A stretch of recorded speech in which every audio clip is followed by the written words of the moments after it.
जय Hind students, I am Rahul Jaiswal, faculty member of English at mission institute. आइए शुरुआत करते हैं। हम लोग डिस्कस कर रहे हैं वर्ब के बारे में। ओके, हमने इसके बेसिक्स को समझा है कि वर्ब क्या होता है, कैसे काम करता है, और वर्ब इंग्लिश का सबसे ज्यादा या यूं कहें it is the most important chapter of English language. Okay, English language का सबसे ज्यादा महत्वपूर्ण चैप्टर है। ओके, इसको पढ़ लेने से हमारे ग्रामर के सारे कॉन्सेप्ट क्लियर हो जाते हैं। तो हमने इसके बेसिक्स को डिस्कस किया है। आइए हम उसके आगे से चलते हैं। राइट, हम लोग डिस्कस कर रहे थे मॉडल वर्ब के बारे में, और मॉडल वर्ब पे हम लोग पढ़ रहे थे यूज ऑफ मे। तो जहां से हमने वीडियो स्टॉप की थी वहीं से आगे हम शुरुआत करते हैं। हम मे के डिफरेंट यूजेस को डिस्कस कर रहे हैं। आइए शुरुआत करते हैं। अगर यूज ऑफ मे की बात करें तो मे का यूज बेसिकली दो चीजों में किया जाता है। एक तो इसका यूज किया जाता है एजम्पशन, एजम्पशन को हम पॉसिबिलिटी के नाम से भी जानते हैं, और दूसरा मे का यूज किया जाता है परमिशन के लिए। तो ये देख लेते हैं, मे का यूज किया जाता है किसके लिए। एक तो किया जाता है पॉसिबिलिटी,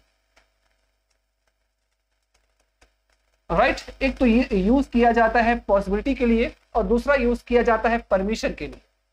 आई होप चीजें आपको समझ में आ रही होंगी। पॉसिबिलिटी और परमिशन के लिए हम मे का यूज करते हैं। आइए एग्जांपल से हम समझेंगे तो चीजें हमारे लिए और क्लियर हो जाएंगी। जैसे हम कहें the sky is overcast, the sky is overcast. The sky is overcast का मतलब है कि आसमान बादलों से ढका हुआ है। देखो, जब आसमान में बादल होते हैं तो कहीं ना कहीं एक संभावना किसकी होती है, बारिश होने की। राइट, तो हम कह सकते हैं the sky is overcast, it may rain today, it may rain today. Okay, the sky is overcast, it may rain today. आसमान में बादल हैं, बारिश हो सकती है। चीजें समझ में आई आपको। आसमान में बादल हैं, बारिश हो सकती है, तो इसकी संभावना बारिश हो सकती है। इसकी संभावना कहां से आई, ये हमारे इस सेंटेंस है। तो कहीं ना कहीं यहां पर मे का यूज किया गया है पॉसिबिलिटी को बताने के लिए।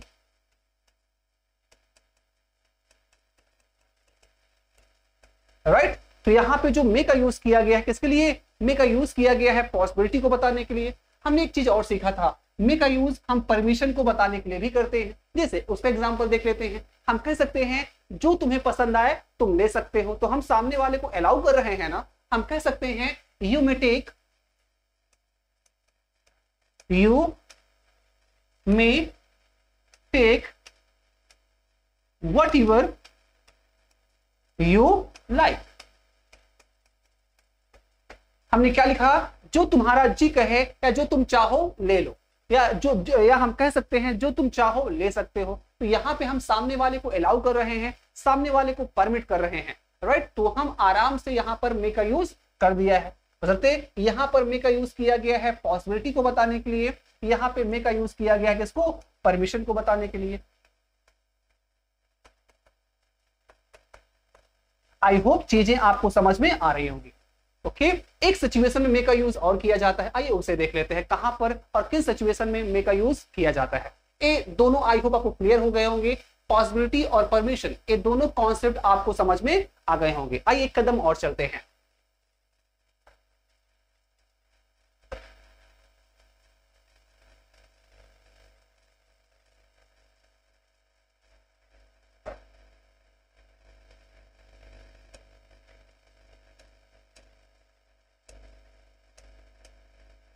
हम लोग डिस्कस कर रहे हैं यूज ऑफ मे। देखिए, मे का यूज सेंटेंस में पर्पस बताने के लिए भी किया जाता है। हम लिख सकते हैं may is used, may is used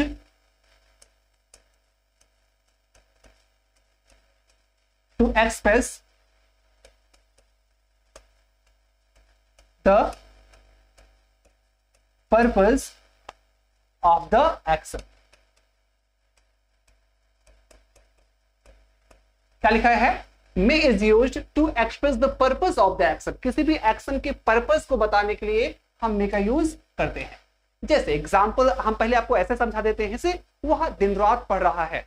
अब दिन रात पढ़ने का कुछ पर्पस तो होगा, कुछ मकसद तो होगा। वह दिन रात पढ़ रहा है ताकि इस बार एग्जाम को क्वालिफाई कर सके। तो यहां पर सेंटेंस का पर्पस क्या है, एक्शन का पर्पस क्या है, एग्जाम को क्वालिफाई करना। तो यहां पे हम मे का यूज करते हैं। एग्जाम्पल देख लेते हैं।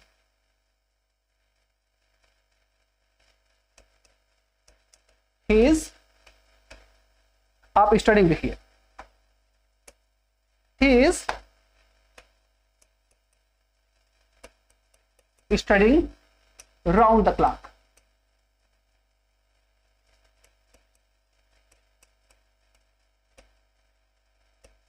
राउंड द क्लॉक एक एडियोमेटिक एक्सप्रेशन है, एक फ्रेज है। राउंड द क्लॉक का मतलब होता है 24 घंटा।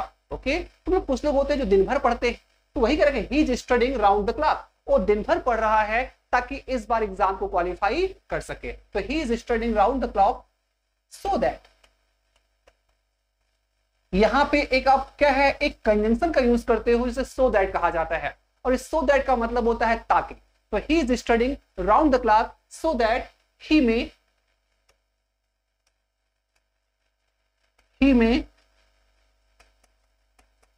Qualify the exam.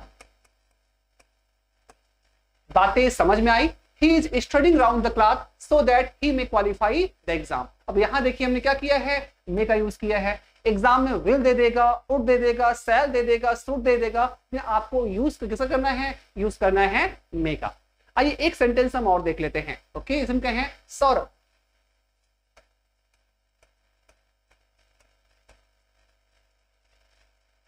Saurabh does not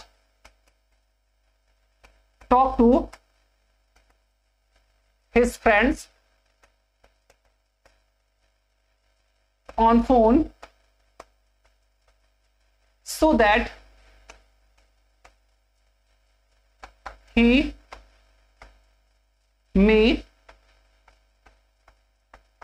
devote more time to his work. Okay, क्या लिखा है, Saurabh does not talk to his friends on phone so that he may devote more time to his work. इसका मतलब क्या है, सौरभ अपने दोस्तों से फोन पर नहीं बात करता ताकि वो ज्यादा से ज्यादा समय अपने काम को दे पाए। इसलिए सौरभ अपने दोस्तों से फोन पर बात नहीं करता ताकि वो ज्यादा समय किसको दे पाए, अपने काम को दे पाए। तो फोन पर दोस्तों से बात ना करने का पर्पस क्या है, फोन पर दोस्तों से बात करने का पर्पस है, सॉरी, फोन में दोस्तों से ना बात करने का पर्पस है कि ज्यादा से ज्यादा समय अपने काम को देना। ओके, तो यहां पर भी क्या है, यहां पर भी सो दैट लगा हुआ है, और कहीं ना कहीं इस एक्शन से हमें क्या, उसके पर्पस का एहसास हो रहा है, इसलिए यहां क्या आ जाएगा, यहां भी आप मे का यूज करेंगे। बातें समझ में आ रही हैं? और हाँ, आपने ये भी पढ़ा होगा, जब सेंटेंस आप पढ़ रहे होते हैं तो जो हमारे पास ऑप्टेटिव सेंटेंस है वहां भी हम मे का यूज करते हैं। तो सेंटेंस आपको पढ़ाया जाता है, जो ऑप्टेटिव सेंटेंस होता है वहां आप मे का यूज करते हो। कहें may God bless you, okay, may you go home, may you get success, may right, may God bless Sarla. तो जो भी है, जो आशीर्वाद देने वाले वाक्य होते हैं, या जो विश को एक्सप्रेस करते हैं, या जो प्रेयर को एक्सप्रेस करते हैं, या जो कर्स को एक्सप्रेस करते हैं, वहां भी आप मे का यूज करते हो। आइए उसका एक दो एग्जांपल देख लेते हैं। Right,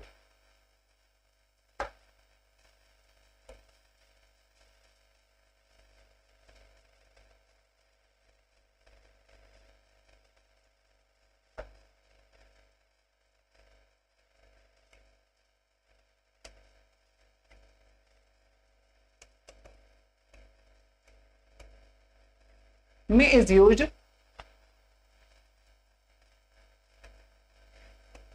May is used to express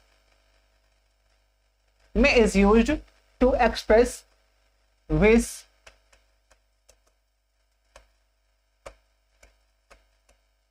prayer,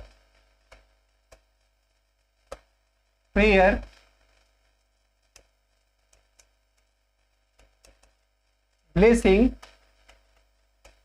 or curse। क्या लिखा हुआ है, may is used to express wish, prayer, blessing और कर्स। इन सबको एक्सप्रेस करने के लिए भी मे का यूज किया जाता है। आइए एग्जांपल देख लेते हैं। हम कह सकते हैं may God bless you, may God bless you, right. हम कह सकते हैं may Saurabh, may Saurabh get success in life. हम कह सकते हैं may you have a happy journey.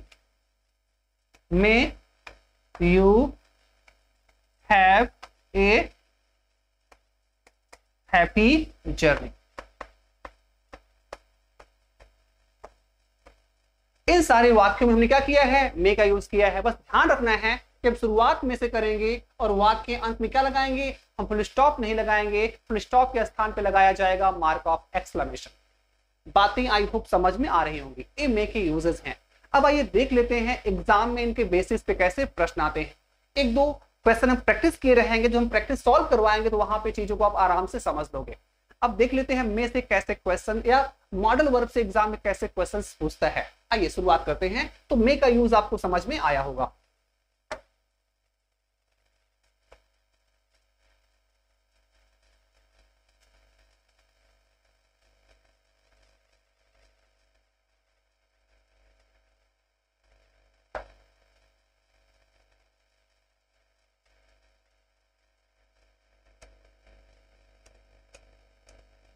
Rohan is not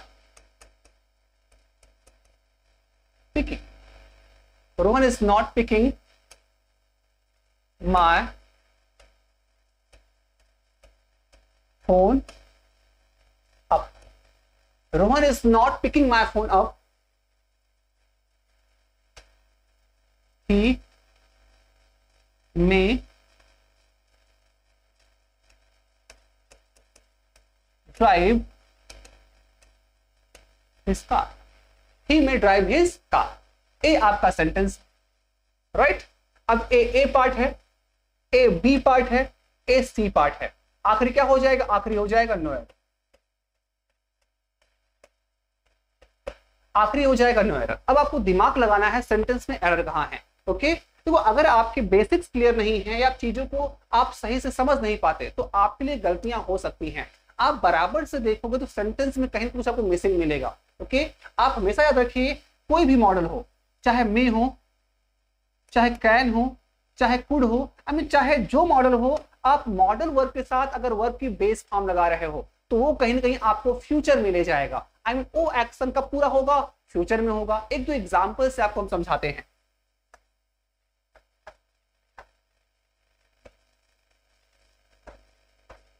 अगर मैं कहूं you may go home now या यू मे गो होम या यू शुड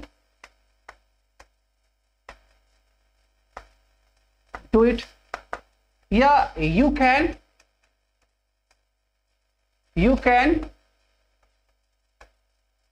टीच मी। अब देखिए इसके साथ क्या है, कैन के साथ हमने वर्ब की बेस फॉर्म लगाई है, मे के साथ वर्ब की बेस फॉर्म आया है और शुड के साथ वर्ब की बेस फॉर्म आया है।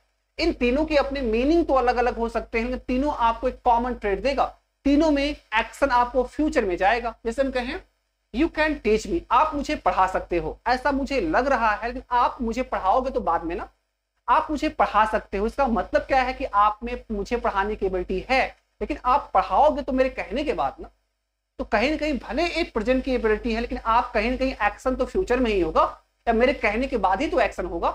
तो कहीं ना कहीं एक प्रेजेंट की एबिलिटी भले ही, यानी आपको एक फ्यूचर में एक्शन फ्यूचर में होगा। अगर मैं कहूं you may go home now, अब तुम घर जा सकते हो, तो मेरे कहने के बाद ही तो घर जाओगे ना। पहले मैंने कहा और उसके बाद ही तो घर जाओगे। तो एक्शन का जो एग्जीक्यूशन है, जो एक्शन का क्या है, जो एक्शन का कंप्लीशन है, वो कहां पे होगा, वो फ्यूचर में ही तो होगा ना। अब यहां पे देखिए यू शुड डू इट, इस काम को आपको करना चाहिए। इसका मतलब क्या है, अभी तक आप इस काम को नहीं कर रहे हो और मुझे लगता है कि आपको ये काम करना चाहिए। वहां क्या है, यहां भी इस एक्शन को आप फ्यूचर में ले गए। तो हमें ये समझना है मॉडल्स के साथ जो भी वर्ब यूज की जाती है, मॉडल मतलब मॉडल और प्लस वर्ब की बेस फॉर्म, तो कहीं ना कहीं ये एक्शन का जो एक्सक्यूशन होता है ये फ्यूचर में ही होगा। ओके, अब देखिए अपने मेन सेंटेंस पे आते हैं।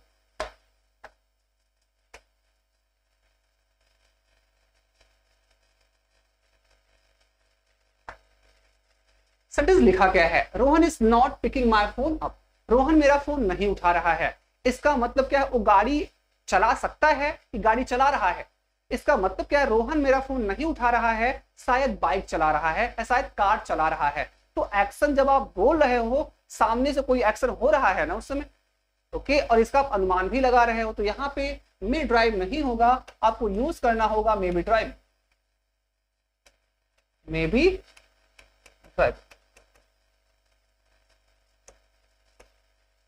कि जब आप बोल रहे हो तब वह एक्शन हो रहा है, तो आप नहीं कह सकते मे ड्राइव, आपको कहना होगा मे बी ड्राइविंग। तो गलती किस पार्ट में थी, गलती आपकी सी पार्ट में थी।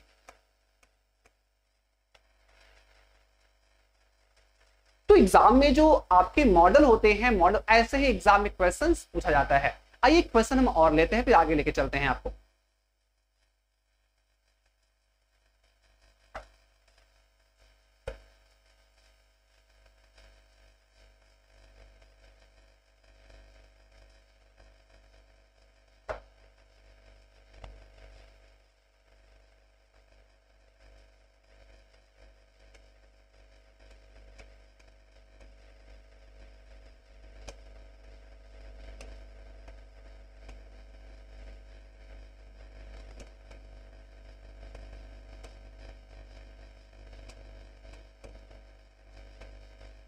Today, Ram looks happy. All right?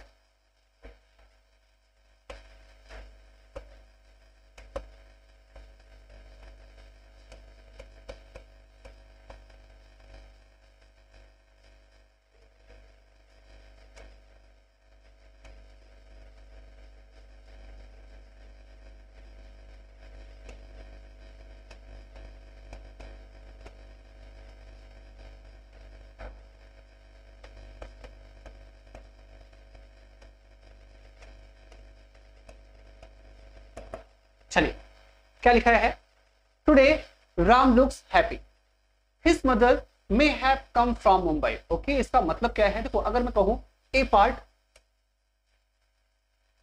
B part और सी पार्ट, और आखिरी क्या है, आखिरी है नोयर।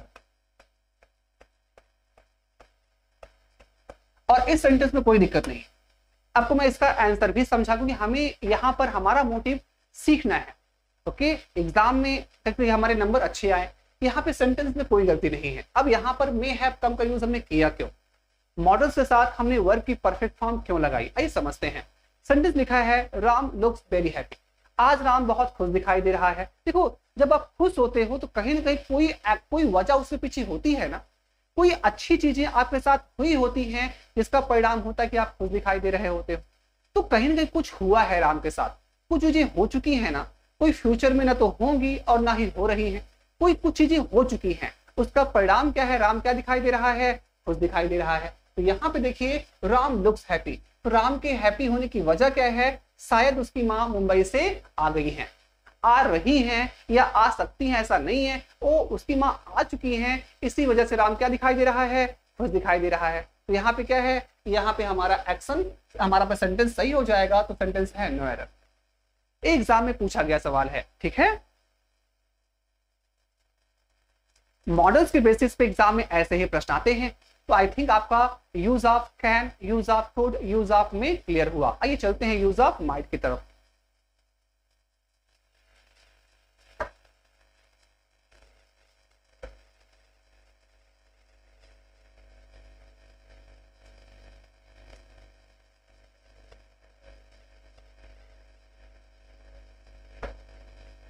देखिए यूज ऑफ माइट,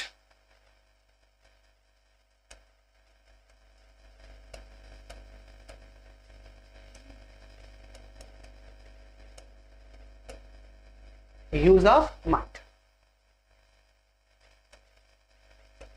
हम माइट का यूज कहां करते हैं, सबसे पहला यूज क्या है, माइट का यूज किया जाता है लेस पॉसिबिलिटी को बताने के लिए। ओके, बहुत कम संभावना को बताने के लिए माइट का यूज किया जाता है। हम लिख सकते हैं माइट इज यूज्ड,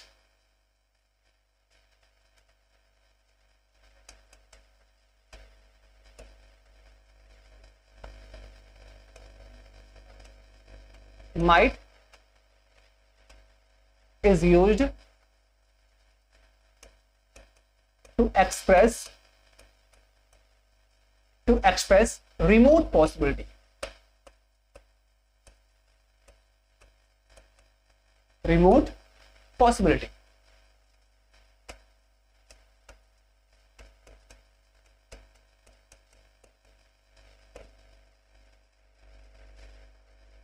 माइट का यूज किया जाता है रिमोट पॉसिबिलिटी को बताने के लिए। रिमोट पॉसिबिलिटी का मतलब होता है दूर की संभावना, ऐसी संभावना जिसके होने के चांसेस बहुत कम होते हैं या ना के बराबर होते हैं। एग्जाम्पल देख लीजिए, जैसे हम कहें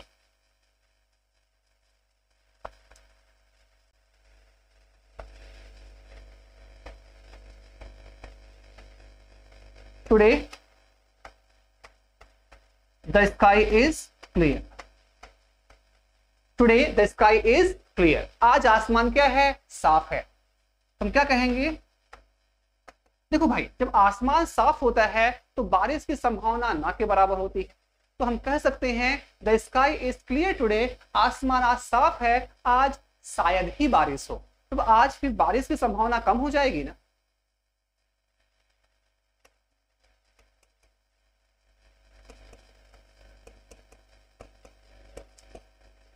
तो today the sky is clear, आसमान बहुत साफ है, शायद ही बारिश हो। तो यहाँ पे क्या हो जाएगा, संभावना बहुत कम होती है, वहां पे हम यूज करते हैं माइट का। जैसे एक एग्जांपल और देख लीजिए,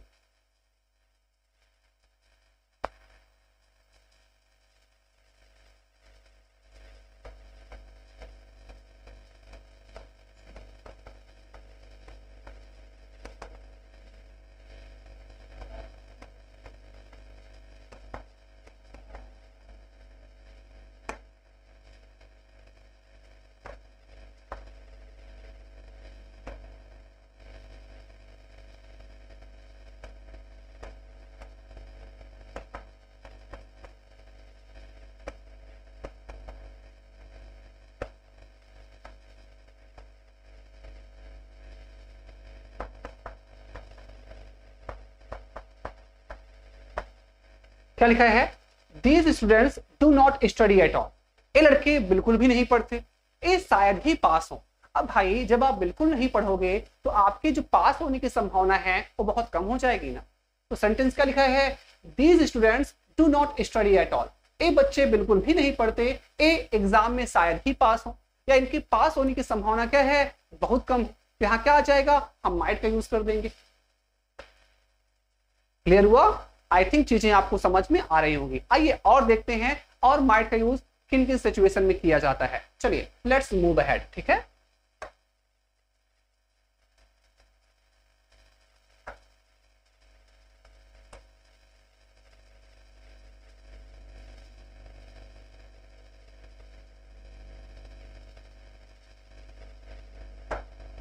आइए देखते हैं माइट का यूज और किन सिचुएशन में किया जाता है। चलिए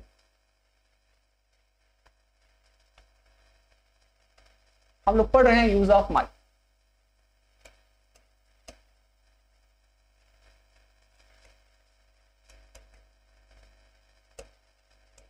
राइट, हमने ये पढ़ा था कि जब पर्पस को बताना हो, जब प्रेजेंट के पर्पस को शो करना हो या एक्शन ऑफ द पर्पस को शो करना हो, वहां पे यूज किया जाता है मे का। जैसे हम कहें मेरा भाई दिन रात पढ़ाई कर रहा है ताकि इस बार एयरफोर्स का एग्जाम वो निकाल ले। तो यहाँ पे आप प्रेजेंट के पर्पस को बता रहे हो ना।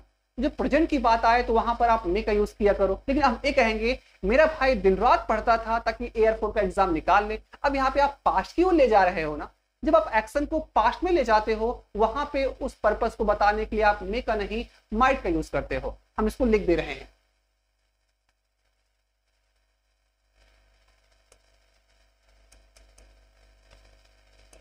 Might is used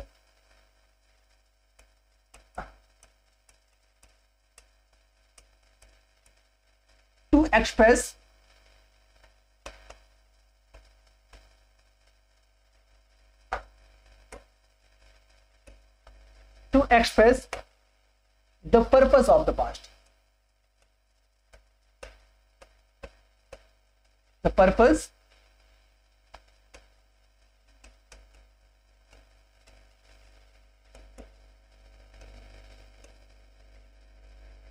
might is used to express the purpose of the past.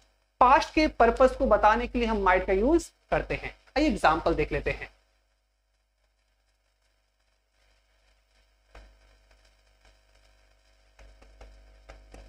Ragini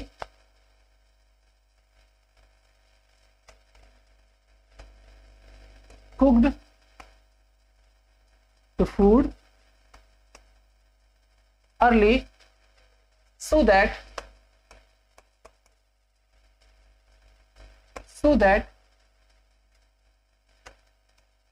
she went shopping in the evening। क्या लिखा हुआ है? Ragini cook the food early so that she went shopping in the evening. Ragini ने जल्दी खाना बना लिया ताकि शाम में कहा जा सके और ताकि शाम में शॉपिंग करने जा सके। तो यहाँ पे देखिए खाना बनाने का पर्पस क्या था? खाना बनाने का पर्पस था या खाना जल्दी बनाने का पर्पस था ताकि शाम में कहा जा सके वो शॉपिंग करने जा सके। एक एग्जाम्पल हम और देखते हैं, ठीक है?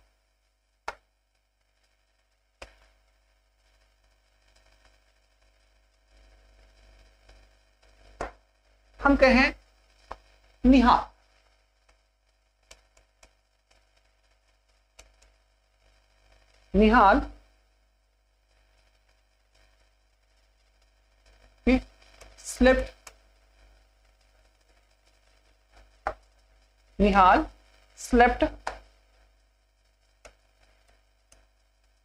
slept early।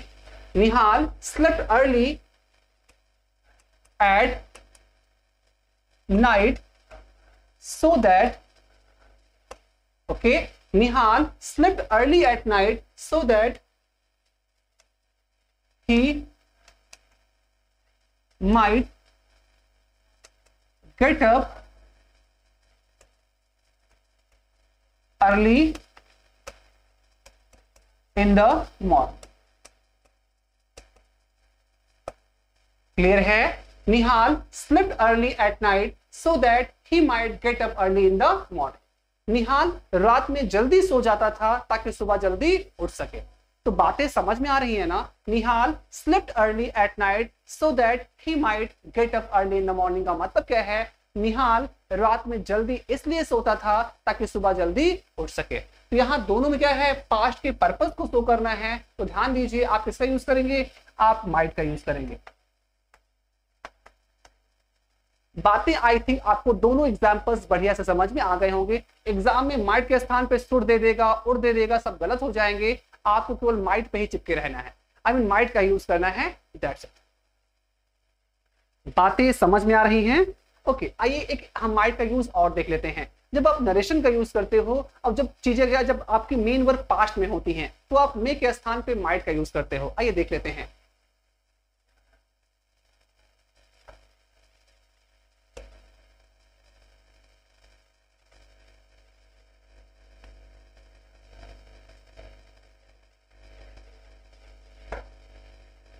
राइट, माइट का यूज जब आप डायरेक्ट से इनडायरेक्ट बनाते हो तो पास्ट में आप मे के स्थान पे माइट का यूज करेंगे। ये लिख देते हैं इसको, ठीक है? माइट इज यूज्ड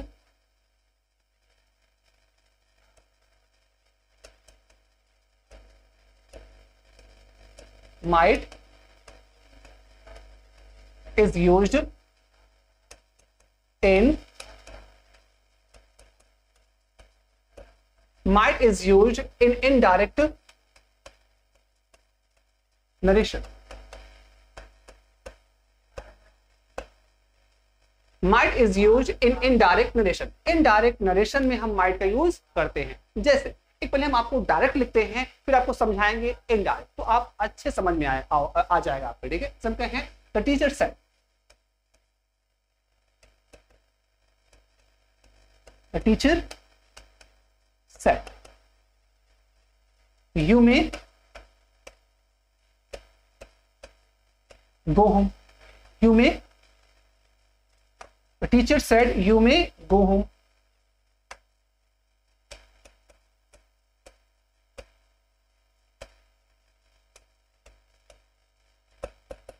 टीचर ने कहा आप घर जा सकते हो। अब देखिए ये डायरेक्ट नरेशन में है। जब डायरेक्ट से आप इनडायरेक्ट बनाते हो तो मे को आप माइट में चेंज कर देते हो। तो हम एक कहेंगे the teacher said that, the teacher said that I might go home। अब यहां पर आई कैसे हो गया, एक टॉपिक आएगा नरेशन का, जब आपको नरेशन पढ़ाएंगे तो हम सब डिटेल में समझाएंगे। अभी इतना ही समझिए, जब आप चीजों को आप डायरेक्ट से इनडायरेक्ट में ले जाते हो तो आप मे के स्थान पे माइट का यूज कर देते हो। एक एग्जांपल हम और देखते हैं, फिर हम आज की क्लास सस्पेंड करते हैं, ठीक है। चलिए एक एग्जांपल हम और देख लेते हैं।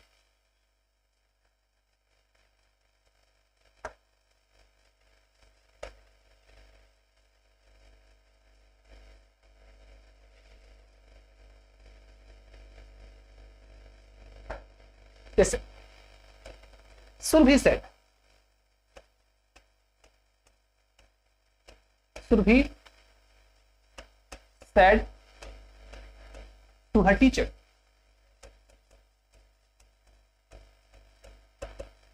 Surabhi said to her teacher, may I come in। Surabhi said to her teacher, may I come in। Okay, Surabhi ने अपने टीचर से कहा, क्या मैं अंदर आ सकती हूं। अब यहाँ पे क्या है, यहाँ अब डायरेक्ट में है, जब डायरेक्ट से आप इनडायरेक्ट में बनाओगे तो मे के स्थान पे क्या आएगा, मे के स्थान पे आप माइट का ही यूज करोगे। इसको हम बना के देख लेते हैं, ठीक है, राइट। अभी कैसे बनता है इस पर आप मत जाइए, क्योंकि आप बस अभी हम मे के यूजेस सीख रहे हैं। जब आपको नरेशन पढ़ाया जाएगा तो हम सारी चीजें डिटेल में सीखेंगे, ठीक है। इसका कैसे होगा आइए देख लेते हैं।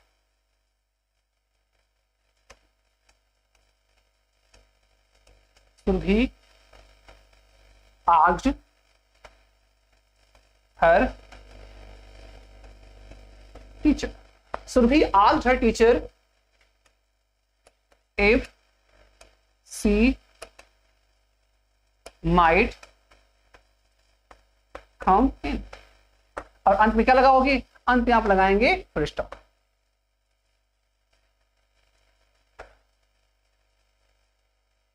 If she might, if she might come in, so भी asked her teacher if she might come in। अब यहां देखिए, यहां में है, और जब डायरेक्ट में होता है तो क्या होता है, इनडायरेक्ट में क्या हो जाता है, माइट हो जाता है। तो आपने माइट के डिफरेंट यूजेस को सीखा। माइट का यूज किया जाता है रिमोट पॉसिबिलिटी को बताने के लिए, माइट का यूज किया जाता है पास्ट के पर्पस को बताने के लिए, माइट का यूज किया जाता है डायरेक्ट से जब इनडायरेक्ट में चेंज करते हो तो मे का वहां पे माइट हो जाता है। इतने सारे यूजेस या फंक्शंस होते हैं माइट के। तो आई होप जितना भी आपको पढ़ाया गया है आपको वीडियो जरूर अच्छी लगी होगी। आप वीडियो कैसी लगी आप कमेंट करके जरूर बताइएगा, और जो चीजें आपको नहीं समझ में आती आप बेटा कमेंट जरूर करिए, ठीक है। और वीडियो को पूरा देखा करिए, और आपका जो कमेंट है वो हमें मोटिवेट करता है। आप कमेंट जरूर करिए वीडियो कैसी लगी आपको, ओके। अगर वीडियो अच्छी लगी हो तो इसको लाइक करिए, शेयर करिए, और हमारे यूट्यूब चैनल को सब्सक्राइब करिए, राइट। अब आगे की लेक्चर में आगे हम मिलते हैं आपसे कल, राइट, ओके। और हाँ, आगे जो लेक्चर होगा यहाँ पे हमने क्या सीखा, हमने सीखा माइट। जितने भी मॉडल्स हम वन बाय वन डिस्कस करेंगे, और सारा जो डिस्कशन होगा, जो कॉन्सेप्ट होगा वो बेटा एग्जाम बेस्ड होगा, राइट। हमें यहाँ वहां की चीजें नहीं पढ़नी, टू द पॉइंट पढ़ना, ताकि हमारा क्या हो सके, हम अपने एग्जाम को क्लियर कर सके। तो आज के लिए इतना ही, मिलते हैं नेक्स्ट वीडियो और नेक्स्ट लेक्चर में कल। Thank you, good luck.